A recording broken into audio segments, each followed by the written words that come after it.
हुकूमत बानी पीटीआई की जल्द बाहर लाने की पेशगोई कर रही है कि वो जल्द जेल से बाहर नहीं आ सकते, तो दूसरी जानिब बानी पीटीआई की रिहाई को लेकर पीटीआई में सफबंदी होती हुई नजर आ रही है। पार्टी के पुराने रहनुमा पार्टी की लीडरशिप से इसलिए नाला है क्योंकि वो बानी पीटीआई की रिहाई के लिए खातिर खा कोशिश नहीं कर रहा है, जिससे ये तासुर उभर रहा है कि तहरीक इंसाफ की आला क़यादत जानबूझकर ऐसा चाहती है कि बानी पीटीआई जेल से बाहर ना आए। अब तो पार्टी में इख्तलाफात इतनी शिद्दत इख्तियार करते हुए दिखाई देते हैं कि कुछ अरकान पार्लियामान तो असम्बली से इस्तीफ़ा देने की बात कर रहे हैं। पीटीआई रहनुमा शानदाना गुलजार कहती है कि 21 अरकान कौमी असम्बली ने अलग ग्रुप बनाने का इंदिया दिया है। शानदाना गुलजार का कहना है कि शहर आफरीदी का पैगाम यही था कि बानी पीटीआई की रिहाई के लिए कुछ नहीं हो रहा, इसलिए उन्हें मुस्ताफ़ी हो जाना चाहिए। अब शहर आफरीदी हो, शानदाना गुलजार हो और उन समेत कितने ऐसे लोग हैं जिन खुद उनकी ज़बान पर आ गए। इस वक्त पाकिस्तान तहरीक इंसाफ के रहनुमा तैमूर सलीम झगड़ा साहब हमारे साथ मौजूद है। अस्सलाम वालेकुम तैमूर साहब, बहुत बहुत शुक्रिया आपके वक्त के लिए। सर, सबसे पहले तो बड़ा सादा सा सवाल है, पीटीआई में फॉरवर्ड ब्लॉक बन रहा है? नहीं क्या, लेकिन आपने शानदाना गुलजार को सुना, फवाद चौधरी जो कह रहे हैं वो भी आपके गोश गुजार किया। आमिद रज़ा साहब तो खैर पीटीआई से नहीं है, लेकिन आपके आमिल आए हैं, आप उनकी जमात में इस वक्त। तो जिन लोगों का नाम ले रही हैं वो, और जो वजह बताई जा रही है, रिजेंटमेंट इसलिए है कि बानी पीटीआई की रिहाई के लिए कोई खातिर खा इकदाम या पेशरफ्त नहीं करा सके। और फिर वो तो फवाद चौधरी तो कहते हैं वो लोग ऐसे हैं जो इस वक्त लीडरशिप में जिनके कद बड़े छोटे हैं। जब भी और जो भी कोई फॉरवर्ड ब्लॉक बनाने की कोशिश करेगा पीटीआई में, जो कि इमरान खान की जमात है, वो फेल होगा, क्योंकि जो अवाम की सपोर्ट है वो किसी और के पास नहीं है, वो सिर्फ इमरान खान के पास है। पहली चीज़। दूसरी चीज़, शानदाना मेरे ख्याल में बयान की वजाहत दे चुकी है, और फवाद मेरा दोस्त रहा है, लेकिन अच्छा होता, और फवाद को मेरा मशवरा ये होगा कि वो जो है अपनी क्रिटिसिज्म पीटीआई के उन लीडर्स पे ना करें जिन्होंने मुश्किल हालात पिछले 11-12 महीने के गुजारे। और तीसरी और आखिरी चीज़, मैं इस डिस्कशन से ही डिसएग्री करता हूँ, क्योंकि हमारा फोकस जो है वो कानून और आइन के साथ जो मजाक हो रहा है उस पे होना चाहिए। पहली बात, जो हुकूमत बैठी हुई है, जो अपने आप को एक लेजिटिमेट हुकूमत कहती है, जिसके पास रूल करने का कोई राइट नहीं है, जिसने एक ऐसे बजट बनाया है जो पाकिस्तान की आवाम को सबसे ज़्यादा तकलीफ में डालेंगे। दूसरी बात ये कि जो कि बार बार आइन को, कानून को तोड़ रही है, कि वो इमरान खान के अगेंस्ट जो केसेस हैं उनमें उनको डालना। देखें, वाहिद प्राइम मिनिस्टर है दुनिया में जो शादी करने के लिए जेल में बैठे हैं, और आज जो फैसला सुनाई दिया इद्दत केस में, उसने एक बार फिर जस्टिस सिस्टम को मजाक बना दिया। ये फैसला जो है वो इंशाल्लाह हाई कोर्ट में ओवरटर्न हो जाएगा। हाई कोर्ट में तो हो सकता है नौबती ना आए, यहीं पे जो अपीलें, मरकजी अपीलें लगी हुई हैं, 2 जुलाई से समाज शुरू हो रही है, हो सकता है 10 जुलाई को यहीं से कोई रिलीफ मिल जाए। लेकिन देखिए, आज के केस का आपने हवाला दिया, आज जिस वक्त फैसला आया तो उमर अयूब साहब को, जो पार्टी वर्कर्स हैं, सपोर्टर्स हैं, ख़ासतौर पर ख़वातीन, उन्होंने घेर लिया और उन्होंने कहा कि अगर इमरान खान को कुछ हुआ तो हम क़यादत को नहीं छोड़ेंगे। यानी आप अंदाज़ा कीजिए कि डिस्ट्रेस इतनी ज़्यादा है, लीडरशिप इस वक्त जो काम कर रही है, यानी जो सपोर्ट बेस है, फ़ैन बेस है, वो भी ये समझते हैं कि लीडरशिप प्रैक्टिकली नाकाम हो गई है इमरान खान के केसेस को ठीक तरीके से कंटेस्ट करने में।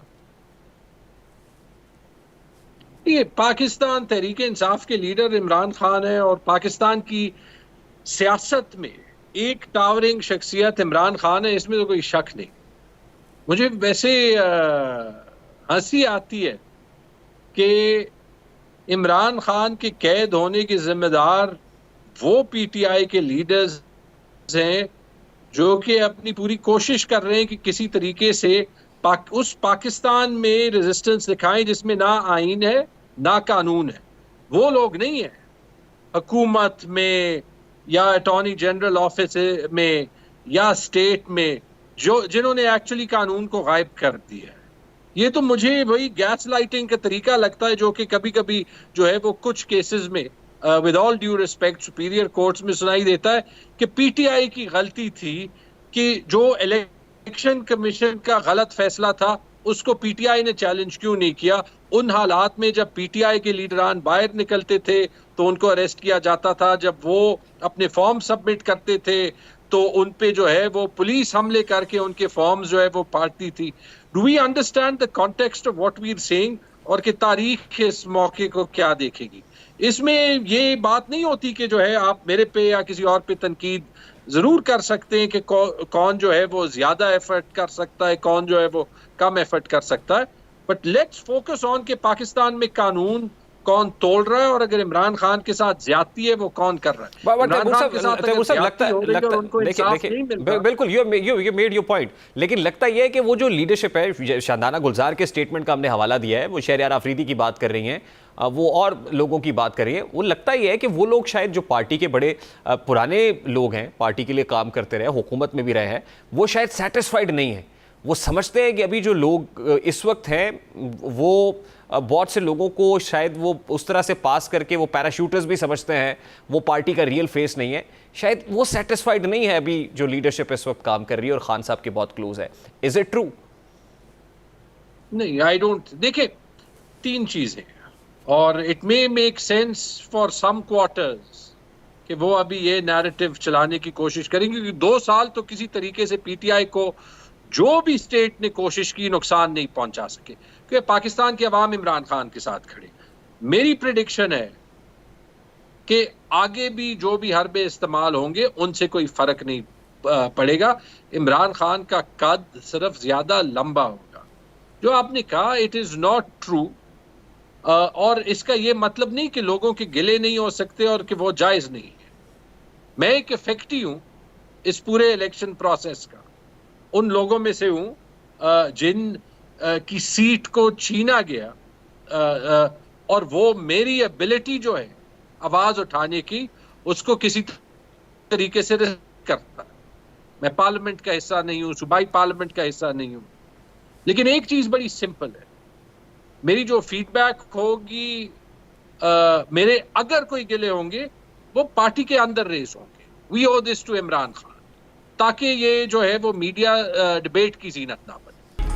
वज़ीर आज़म शहबाज शरीफ इस बात का एतराफ़ कर चुके हैं कि उन्होंने बजट IMF के साथ मिलकर बनाया, जिसका मतलब ये हुआ कि गरीब आवाम की जेबों पर मजीद बोझ बढ़ने जा रहा है, बल्कि पड़ रहा है। इतनी शदीद गर्मी की सताए आवाम वक्फे के साथ बिजली की कीमतें बढ़ाकर शदीद झटके उन्हें दिए जा रहे हैं। बिजली के भारी भरकम बिल आवाम के लिए एक ऐसी मुसीबत बन गए हैं कि एक पंखा चलाने से भी सफ़ेद पोश आदमी घबराने लग पड़ा है। औसत घरानों के घरेलू सारिफिन को 50-50 हज़ार के बिल आ रहे हैं। ये एक बहुत बड़ा प्रॉब्लम है। क्या हो रहा है, अब नरखों में कितना इजाफा हो गया, कितना एक्सपेक्टेड है, तमाम तर डिटेल्स आपके सामने रखने के लिए शायद वक्त बाकी नहीं, लेकिन आपको ये ज़रूर दिखाना चाहेंगे कि जब इंतखाबात हुए थे तो आम आदमी को क्या लारे लगाए गए थे, आम आदमी से क्या वादे किए गए थे, क्या ख्वाब दिखाए गए थे। जरा उसकी एक झलक आपको दिखा देते हैं।